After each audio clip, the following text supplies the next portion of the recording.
So now that I've released the muscles off around the tops of the shoulders, upper trapezius and the levator scapulae muscle, all attaching up into the neck and the back of the head here, I'm going to move on to another area which is often particularly tight and causes a lot of restriction into the neck and shoulders, and also quite responsible for a lot of common headaches that we get.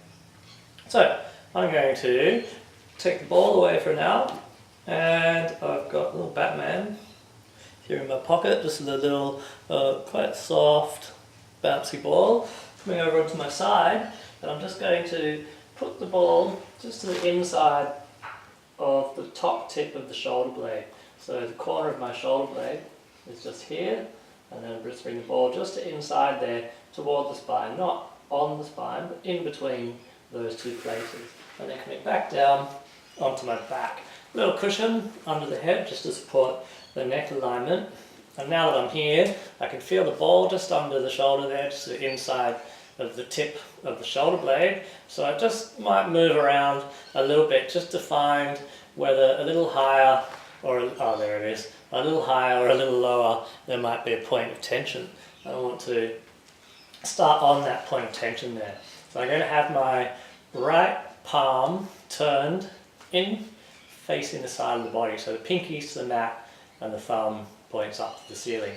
From here, breathing in, bringing the arm up and over toward the floor, and then breathing out, coming back down by the side. Breathing in, bringing the arm up nice and slowly, going over toward the floor, and then breathing out, coming back down by the side. And one more time here, bringing the arm up and over. Nice deep inhale. You're bringing that contact into the ball, and then with the exhale, coming back down by the side. I'm going to bring the arm over toward my left leg, and then from here going away on a diagonal with the inhale, down toward the floor, and then the exhale coming back toward the thigh. Breathing in, up and over, and breathing out, coming back toward the thigh.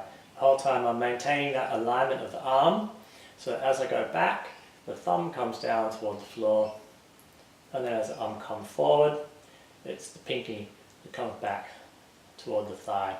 So now bring the arm back down by my side. I'm just going to move up the mat about an inch and a half, so the ball moves down the way toward the center of the shoulder blade. Like I'm not on the shoulder blade, I'm just to the inside of the shoulder blade toward the spine.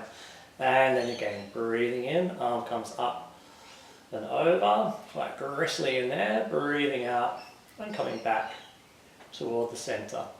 And be quite intuitive with your positioning, so I can feel that it's just to the side of quite a nasty point there, so I just shift very slightly over, and now I'm right on that tight, tense point, just in the rhomboids there. The last one here, and then bringing the arm back down by the side and over toward the opposite thigh. And then again, breathing in, going away from the body on the diagonal, and breathing out, coming back toward the thigh. 2 more times here. I'll try to keep my body relaxed, keeping the weight of my rib cage there, just releasing nice and heavy onto the ball. The last one, and then coming back across on the diagonal and bring the arm back down by the side. I'm going to move up one more time. I'll take my little cushion with me, and just moving so the ball now is toward the bottom tip of the shoulder blade. And it can get a bit nasty here. And then again with the arm coming up and over with the inhale, and then the exhale coming back down by the side. Just keep an eye on that alignment of the arm. You're trying to make sure that we keep thumb to the floor there at the end of the range of movement, and pinky toward the floor at the start of your range of movement.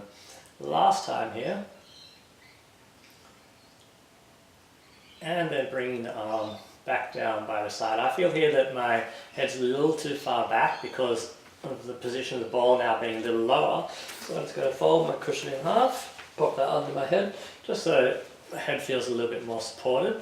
And then bringing the arm across the body toward the left thigh. And then with the inhale, away in the diagonal.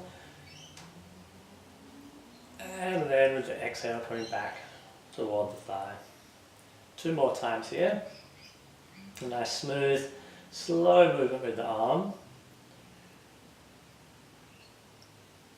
And then the last one. Up and over. And just relaxing, sinking into the ball. And then coming back toward the opposite thigh. And then bringing the arm back down by the side. So now I'm just going to take the ball away and then come back down onto my back. I have both palms turned up to the ceiling, and then just taking a breath in here,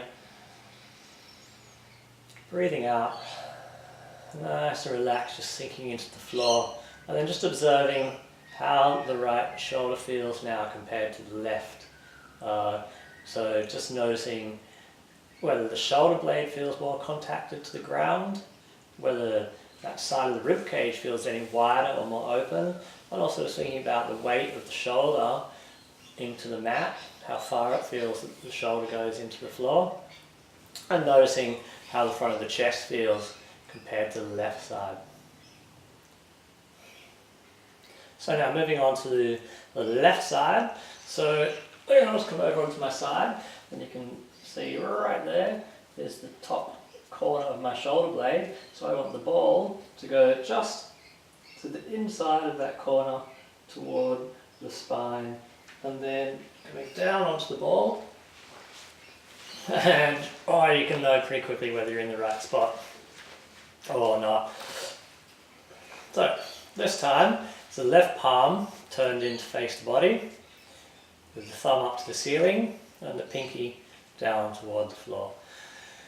Breathing in, bringing the arm up and over, and breathing out, bringing the arm back down by the side. I can just notice here immediately the tension is quite different to in the right side, which is funny being that I'm right-handed. One more time here, up and over with the inhale. Thumb comes down toward the floor without the arm rotating, and then coming back down by her side. Bringing the arm to the other side of the body toward the right thigh. Inhaling, going out and over, and the exhale coming back toward the thigh. Try to keep the arm straight, try not to change the shape of the arm to accommodate your movement. It's not so much the movement that we're concerned with as the sensation that it gives us and the feedback into the ball and the work into the connective tissue and the muscles as well. Bringing the arm back down by the side. I'm going to move a little further up so the ball comes down toward the center of the shoulder blade, and then again with the palm facing to the side of the body. In breath for the arm to go up and over, crunch, and out breath coming back down by the side. Bringing the arm up and over with the inhale, and coming back down with the exhale. One more time, trying to keep the weight of the body nice and relaxed into the floor. But if you feel that it's a little bit too intense, you can just roll the weight just a little bit away from the ball. Just roll the head and the chest a little, going into the diagonal. Back. Well, I'm quite happy there to let the weight of the body come right down onto the ball. And one more time here. In breath over. As I'm breathing, I'm bringing my awareness deeper into the tissue there, and the connection into the ball, and then coming back with the arm toward that opposite thigh. I'm going to have to do this a few more times, I think, in my own time. So, moving a little further down, so that the ball now comes toward the bottom tip of the shoulder blade, And with the inhale going over, and the exhale, and the arm coming back down by the side again. I'm noticing quite a difference on all of this side compared to the right side. I don't know whether maybe that's because this side is a little freer, getting a deeper connection into the soft tissue, or connective tissue, or if it is actually more tense than the right side. Bringing the arm across the body toward the right thigh, and then away. The thumb comes down toward the floor, and then coming back, and it's the pinky that comes toward the thigh. In breath over, and an out breath, coming back. One more time.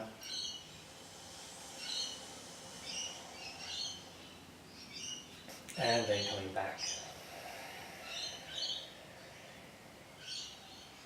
And just as a little trick as well, I notice there's quite a nasty bit there. So if you notice nasty bits along your way, you can just stop on them and just doing small circles, just working into that tension, working into that area and just mobilizing it, loosening off a little bit more. You could even do a bit of an elbow bend out to the side and back up. As you become more adept at this, you can become a little more experimental with your movements and just noticing how your different movements can also affect change in the fascia, in the connective tissue, in the muscles, all that soft tissue. And then I'm just going to roll off my Batman, remove him, and coming back down onto the back, just as I started before. Both arms down by the side, just relaxing the body into the ground.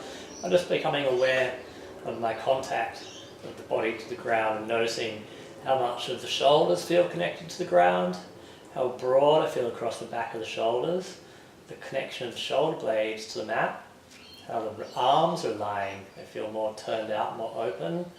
Also noticing the space between the spine and the shoulder blades, feeling how the chest feels released after all that work, and also always nice to just travel down the spine to the lower back. Just observe how the lower back feels there. It might be feeling more connected to the ground than before, after all that tissue up in the mid upper back there has been released and allowed to relax.